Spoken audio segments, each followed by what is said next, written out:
Bonsoir et bienvenue dans cette nouvelle édition de l'Info Soirée. Nous sommes le lundi 5 avril, voici les titres. Agression à Clerfont hier, un voisin menace de mort une famille avant de s'emparer d'une arme blanche et de blesser un père de famille et son frère. Et se sert de ses prétendues connexions familiales avec une députée pour semer la terreur. Témoignage dans cette édition. Covid-19, 2 décès à déplorer aujourd'hui, une septuagénaire atteinte de multiples comorbidités et un quinquagénaire dialysé. Politique, Paul Béranger et Rajesh Bhagwan refusent de présenter leurs excuses au speaker alors que le leader de l'opposition s'insurge contre la hausse du coût de la vie. Culture et environnement, un concours de potager, 3 prix à remporter en mai prochain pour ceux ayant la main verte. Une famille de Clerfont numéro 1 à Vaqua dans la terreur, une dispute de voisinage se termine en agression. Un homme a poignardé 2 frères aux petites heures hier matin. L'agresseur n'aurait pas apprécié le fait que ses voisins lui demandent de baisser le volume de sa musique. Le General Walker du ministère des Infrastructures publiques s'en est alors pris à ses victimes, les blessant à l'abdomen et au bras. Le suspect, Brian Steven Tour, a été arrêté par la police. Les victimes ont-elles été admises à l'hôpital Victoria? Selon l'une des proches des victimes, on s'inquiète pour la protection des membres de leur famille. Il a commencé à menacer, à dire qu'il allait tuer mon papa et tout, et mon oncle. Et à ce moment-là, c'est ce qu'il a fait. Il a essayé de poignarder mon papa pour commencer. Mon papa, il a eu une coupure au chest, mais ça va. Il a eu 2 points de suture. Par contre, mon oncle, lui, il a été blessé au niveau de la main. Donc, il a eu son auriculaire sectionné. Il a aussi eu l'arcade sourcilière qui a été cassée. Il a aussi dit que si on voulait aller de l'avant, si on appelait la police ou quoi que ce soit, il n'avait pas peur parce que justement, il avait de la famille qui est sa cousine, qui est députée. Beaucoup d'angoisse parce qu'à un moment, j'arrivais plus à respirer au fait. J'ai ressenti de la colère parce que voir quelqu'un agresser son père et son oncle, ça vous met quand même un peu en colère. On peut rien faire parce que si nous, maintenant, on se met dedans, il faut aussi penser que justement, on a notre travail. J'ai ma grand-mère qui, quand tout le monde va au travail, ma grand-mère est seule. Et justement, on a peur. Même moi, hier soir, quand je suis allée dormir, on a dû fermer partout. Même s'il fait chaud, on est obligé. On est obligé de fermer toutes les fenêtres parce qu'on a peur. Attention qu'ils rentrent dans la cour et qu'ils appellent quelqu'un pour venir nous faire du mal. Covid-19, 2 décès à déplorer ce lundi, celui d'une habitante d'eau coulée, âgée de 78 ans et qui souffrait de multiples comorbidités. Elle était admise à l'hôpital Victoria pour des soins depuis le 4 mars dernier. L'un de ses fils affirme qu'elle aurait été infectée durant son séjour dans ce centre hospitalier. Dernier jour que je suis en contact avec mon maman, c'est le 28. Après le 28, mon père ne sorti encore. Il y a un problème, diabète. Il y a un problème, iré. Il y a un problème, malade l'équerre. Plus il y a un cancer. Les tiers mettent l'hôpital pour faire cancer, pour faire traitement cancer. Ce diabète, c'est stable. Ce tension, tu es OK. Et ce côté malade l'équerre qui est là, il est OK. Pas aucun problème là. Juste ce problème qui s'est cancer là, qui s'est opéré. Mon maman fait une sortie depuis quand 2, je fais amener Medpoint pour faire le test pour cardiologue avec côté cancer. Après, je fais une tiers depuis Medpoint, je l'ai amené quand 2. Depuis ça, après quelques jours, je finis amener Rosebell. Mais dans mon moment final, Rosebell, il a fait un test là-bas. Là, depuis à partir là-bas, qui, comment dire, ce l'état finit détérioré. Le deuxième décès est celui d'un patient dialysé testé positif à la Covid-19. Il était âgé de 68 ans. Le frère de cet habitant de Chamonix déplore le fait que la famille n'a pas été informée de cette nouvelle par les autorités. Deojit Soubrati dit lui avoir appris la nouvelle d'une proche qui travaillait à l'hôpital INT. Mon fin apprendre que mon petit frère qui était dans la quarantaine fin décédé. Il arrive ça un peu bonheur, bon depuis 10 heures. Moi me mettre informé, moi tout le temps, moi tu peux dire qui depuis dans la quarantaine, pas de gagner nourriture qui tu besoin gagner, pas de gagner médecine qui tu besoin gagner. J'ai dans ce deux garçons et que madame je touché dans la quarantaine. Personne pas net informé. Si moi pas dans mon contact, moi pas vous connais moi aussi. C'est ça qui me trouve ça drôle, qui fait un ministère pas informe sur une famille s'il arrive un malheur comme ça dans cette famille. Moi, tu le connais, c'est pas qui ça n'a pas prendre ses responsabilités pour son enterrement, tout ça là, si nous gagnons droit ou bien non. Et Maurice compte à ce jour 367 cas actifs du virus. Selon le ministre de la Santé, un nouveau cas a été détecté à travers un exercice de contact tracing. Il s'agit d'un habitant de Suriname qui vivait avec un Bangladais qui a été testé positif. 117 patients considérés comme étant guéris ont été autorisés à rentrer chez eux. Les habitants de Chamarel dans le flou après que le village a été décrété zone rouge. Selon le conseiller Vichal Sissaï, plusieurs questions restent sans réponse malgré les nombreux appels aux autorités. Il souhaite savoir quels sont les arrangements de transport qui ont été faits pour les élèves qui se rendent aux examens, mais aussi pour les patients qui doivent se rendre à leur rendez-vous à l'hôpital. Il y a quelque chose qui ne fait, c'est très bien, nous remercie, mais il y a par contre qui est plus important, qui n'ont pas de réponse, qui nous pas encore gagné. Par exemple, nous avons une personne malade, lundi ou mardi, je peux bien rendre à l'hôpital. Nous avons envie de connaître avec qui mesures qui peut prendre, est-ce qu'ils ont pas besoin de docteur à Chamarel ou une personne n'a pas gagné accès, aux capable aller qui m'ont pas pensé. Nous peut poser nous la question, comment pour faire pour les enfants à l'école capables à l'école pour être capable de composer l'examen. Ça aussi, nous n'avons pas gagné aucune réponse. Nous sommes d'accord pour mettre nous dans une zone rouge et nous sommes d'accord pour rester en quarantaine contre nous pour nous capables de résoudre ce problème-là. Mais nous pas nous demandons de mettre nous dans une prison. Un employé de la compagnie indienne Afcons placé en auto-isolement à bord du Mauritius Troketia. Il devait poser ses valises à Galega ce matin, mais aurait demandé à s'auto-isoler après s'être senti mal. Il fait partie des employés qui se rendaient aujourd'hui sur l'île pour poursuivre la construction d'une piste d'atterrissage et d'une jetée d'approche. Parallèlement, un groupe d'Agaléens ont manifesté aujourd'hui pour protester contre l'arrivée de ces travailleurs indiens dans la crainte que la Covid-19 ne touche leurs côtes. Les manifestants demandent au gouvernement d'appliquer le même protocole que celui adopté à Rodrigue, où tous les passagers sont interdits d'accès depuis le début du confinement, selon Arnaud Poulet, président de la Voix des Agaléens. Nous déjà, actuellement, on village La Pousse, côté débarquement, bateau particulier pour un passager en Ménicie. Il y a différents protocoles de cas de débarquement, mais aucun passager pour des personnes d'Agaléga, parce qu'ici, on a une population de 350 habitants. Pour nous sécurité, nous ne pas d'accord que les passagers descendent d'ailleurs, on fait que dans le marin à bord, nous avons un camarade de travail, et il y a un passager. Déjà qui est dans l'isolement, dans le cabine 305 de l'MV Troketia. Vous êtes manager, une cause avec le capitaine, confirmé, capitaine, oui, il est malade, mon capitaine n'est pas connu qui gagne. Qui est même docteur ici, un Gemina, mais ni le MV Troketia. Nous sommes d'accord, parce qu'il y a déjà docteurs qui à bord. Partout frontière fermée. Oblique fermé, partout fermé. Qui fait ça, les gars, qui nous laissent étrangers venir. Nous retrouvons après ces courtes pages de pub.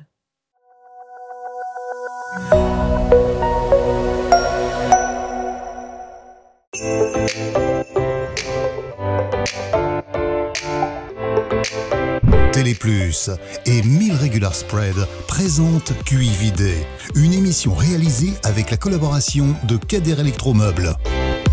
Rendez-vous à 20h30 pour QI Vidé. QI Vidé vous est présenté par 1000 Regular Spread avec la collaboration de Kader Electromeubles. Découvrez un nouveau Meal Spread avec ce 8 vitamines essentielles, un emballage biodégradable qui est bon pour l'environnement, 100% local, il est disponible partout dans l'île, en plus même pas besoin dans le frigidaire. Nouveau Meal Spread, 1000 fois ça. Doté d'un laboratoire spécialisé en biologie moléculaire et d'une équipe qualifiée, Novalab propose des prélèvements PCR pour Covid-19 dans le confort de votre maison et dans nos locaux au Bioparc de Phoenix. Avec des certificats d'analyse reconnus mondialement, nous proposons des prélèvements pour ceux qui doivent voyager. En sus des procédures internes, Novalab est aussi audité et agréé par le ministère de la Santé. Notre capacité est de 350 tests par jour et une assurance que les certificats seront livrés sous 24 heures. Besoin d'un test Covid-19? Appelez Novalab sur le 660 19 00.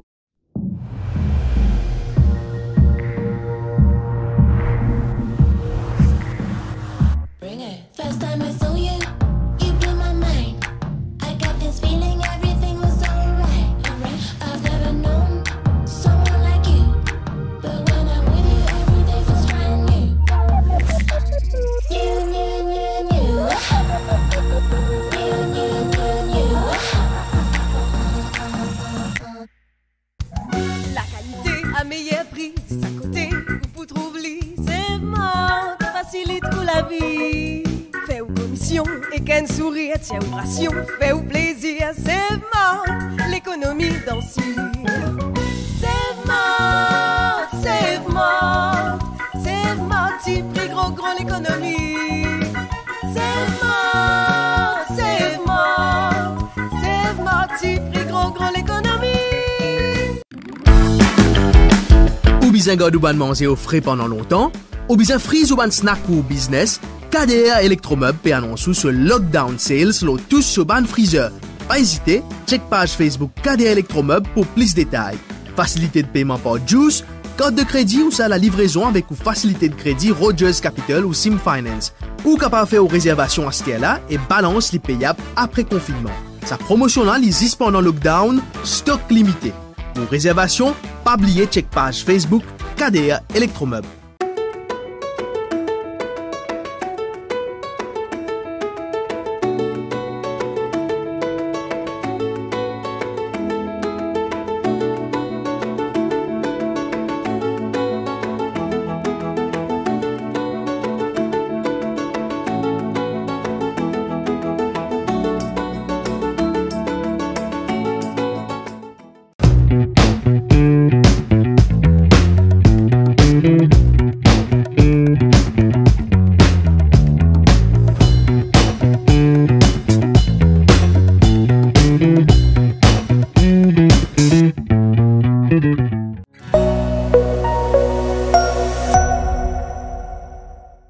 Politique maintenant, le leader du MMM refuse de présenter ses excuses après son expulsion du Parlement. Il avait essuyé une suspension lors des dernières séances parlementaires, tout comme Rajesh Bhagwan et Arvind Boulel, et s'il voulait retourner dans l'hémicycle, le speaker leur a fait comprendre qu'il devait présenter des excuses. Paul Béranger assure que plusieurs options s'offrent à lui et aux autres députés suspendus et a évoqué leur démission tout en précisant que cela dépendrait de chacun d'entre eux, à savoir que leurs hommes de loi se sont réunis cet après-midi pour décider de la marche à suivre. Le leader des Mots était face à la presse ce matin aux côtés du leader de l'opposition, Xavier-Luc Duval et Nunando Boda. Si présente excuse après ce qui n'arrivait, après un abus du speaker, inévitablement la population, pour vivre ça, c'est bien après tout, le speaker, il a raison. Alors qu'il n'est pas abusé. Et présente excuse, ça tu peux encourager pour faire pire encore, pour faire plus encore. Donc, pas question. Deuxième possibilité, c'est démission de tous les trois. Mais ça dépend largement le Arvind Boulel, le Parti travailliste. Donc, on peut discuter ça et nous pouvons discuter. Troisième possibilité, c'est la Cour suprême. Moi-même, mon collègue, Xavier, Nando, tout le monde connaît, moi bien réticent pour demander à la Cour suprême d'intervenir dans les affaires du Parlement. Moi, profondément respectueux de la séparation des pouvoir. La possibilité rentre en action à Cour suprême, donc il existait, mais vraiment bien réticent. Nous besoin, cet après-midi même, nous besoin, ban avocat, ban suspendu et ban avocat. Nous pas prendre une décision aujourd'hui, nous pouvons continuer étudier et nous pouvons consulter le Parti travailliste aussi au sujet de sa question à la Cour suprême ou bien pas à la Cour suprême. Le coût de la vie ne cesse de grimper, propos du leader de l'opposition Xavier-Luc Duval qui s'appuie sur un rapport du Bureau des statistiques publié le mois dernier pour faire valoir son argument. Face à la presse, le leader du PMSD souligne que mardi dernier, le ministre de l'Énergie a expliqué que la consommation d'électricité a augmenté de 35% pendant le confinement. Xavier-Luc Duval affirme que les gens qui sont confinés consomment plus, mais ceux qui étaient sur le tarif social paieront plus. Il demande ainsi à ce que chaque client paie le tarif habituel. Nous connaissons que CEB, c'est un tarif qui est majoré. Si ou un gens qui pas consomme beaucoup, un gens pauvre, vous pouvez payer 2 roupies 16 l'unité. Social tarif. Mais par contre, plus vous consommez, plus le prix à l'unité lui augmenté. Il vient jusqu'à 8 roupies 77 l'unité. C'est-à-dire, il vient plus que 4 fois l'unité. José Zongar, mardi dernier, au Parlement, a une réponse de Ousmane Mohamed, il vient dire comme ça, que consommation d'électricité, dans sa pandémie-là, fin augmenté par 35%. Par 35%, il a augmenté, principalement, parce que ben, la case, je peux mettre télévision, je peux mettre climatiseur si je tenant, je peux cuire plus, je peux consommer l'électricité beaucoup plus, pas 35%. Donc, nous l'appel au gouvernement, c'est qui nous suspend l'augmentation et graduée de bonnes consommation pour bonnes consommateurs domestiques. Et de son côté, Nando Boda a commenté le Work Access Permit. Le député indépendant explique que les députés n'ayant pas reçu un WAP ne peuvent aller dans leur circonscription ou consulter des conseillers légaux. Alerte aux arnaques, aux fausses propositions de crédit qui se multiplient sur les réseaux sociaux. C'est la mise en garde émise par le Computer Emergency Response Team du ministère des TIC aujourd'hui. Selon cette agence gouvernementale en charge de la cybersécurité, de nombreux cas d'arnaques ont été signalés récemment sur la plateforme Mauritian Cybercrime Online Reporting System. Les autorités précisent que les escrocs profitent des difficultés financières que subissent les Mauriciens pendant la crise actuelle de la Covid-19. Parlons de culture et d'environnement. Vous aurez jusqu'au 5 mai pour soumettre votre candidature pour un concours de potager ouvert à tous les amateurs, particuliers, scolaires, associatifs et entrepreneuriaux, entre autres. 3 catégories s'offrent à vous. La première concerne ceux cultivant seuls une parcelle potagère, la deuxième est pour ceux cultivant une parcelle potagère à vocation pédagogique, et la dernière pour ceux qui entretiennent une parcelle potagère dans le cadre d'une association. Le bulletin d'inscription pour ce concours est disponible sur le site web de l'Institut français de Maurice. La remise des prix est prévue pour le 5 juin prochain à l'occasion de la Journée mondiale de l'environnement. Ce qui nous amène à la fin de cette édition de l'Info Soirée. Merci d'avoir suivi. Bonne soirée.